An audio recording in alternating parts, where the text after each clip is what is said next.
Although it's cold and snowy, Kansas City, it's never too early to think about your garden because spring is just 2 months away.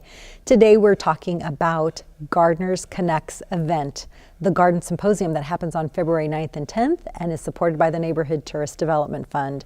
Today we're at Rockhurst University where the symposium will take place, and we're with Executive Director Brian Chadwick Robinson. Brian, thank you so much for having us here at Rockhurst. Thank you. It's a beautiful facility. We're glad to be here. Yeah. And congratulations also on Gardeners Connect's 60th anniversary. Thank you. It's been a long time coming, so we have a whole bunch of things planned, so you can just look for that on our website. Great. What is your website? It's gardenersconnect.org. Okay. And then Gardeners Connect started 60 years ago. What was the impetus for the organization starting? The organization originally started to build the garden center in Luce Park, and it was a place for all the disparate gardening groups to have a place to meet and function. So that's how we formed, and we've gone on to do much, much more than that. And the symposium, this is not your first year doing the symposium, correct? No, we've been doing it since 1998. I've been involved since the 2004 symposium. So this year, what all do you have planned for the symposium? This year it's to our theme. Every year there's a theme, and this year the theme is Embrace a Greener Garden, because we're all talking about how to be more natural and work within the confines of nature instead of battling against it all the time. So we have the full day garden symposium, which is 4 speakers, 5 lectures. One of my favorites is going to be how to deal with wildlife in your garden, because that's a problem that everybody has, whether you live in the inner city or out in the country. We're also going to have a workshop the day before, as well as a banquet at Lydia's Kansas City.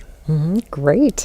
And you have a celebrity, from a PBS celebrity, who's going to be one of your presenters as well, correct? Yes, his name is Joe Lample, and he is the presenter of A Greener World, and we've been advertising on KCPT along with his programming. So yeah, every year we try to pick speakers that we think are going to be interesting to the local audience. And we at one time thought about doing a retrospective, and we started looking back, and those people became stars in the gardening world and are no longer affordable. So well, shoot. Well, now but this is an affordable symposium. Yeah. And you can get tickets on your website? Yeah, you can get them at gardensymposium.org, and you can find out about all of the programs, the speakers, what their programs are going to be, the schedule, what books are going to be available, and who our sponsors are, like the NTDF. Thank you. And also you have a local, you have quite a variety of presenters. I mean, it's a short period of time, but you have like the international presenter, and then you have the national, and you also have locals. So there's really an array of interests and topics. So that's really great for people to have all in one day. Right. We try to not only be for the low end new gardener, not necessarily low end, but the new gardener who's just starting out, who doesn't feel like they're an expert or that they have a grasp of everything, all the way up to the people who've been gardening all their life. And so they're going to learn something new no matter what. So after the symposium, what other programs do you have scheduled? In March, we have Maria Fadiman coming in. She's a National Geographic explorer and a TED Talk speaker. And she's going to be talking about how plants interact with us as gardeners and cultures around the world. And then in April, we have a dear friend of mine, Ethne Clark, who used to be the organic gardening editor. And she's coming back to speak about mid-century modern gardens, which we have so many mid-century modern garden houses here. So. Right, we do. Well, that's perfect. That's perfect for Kansas City. Yes. Well, thank you for telling us about the symposium and about your programs, and thank you for giving us a little bit of warmth, thinking of warmth during these cold winter days. My pleasure. The Neighborhood Tourist Development Fund supports local nonprofits that bring cultural, social, educational, and recreational activities to our area.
To learn about additional upcoming events, visit kcmo.gov/NTDF.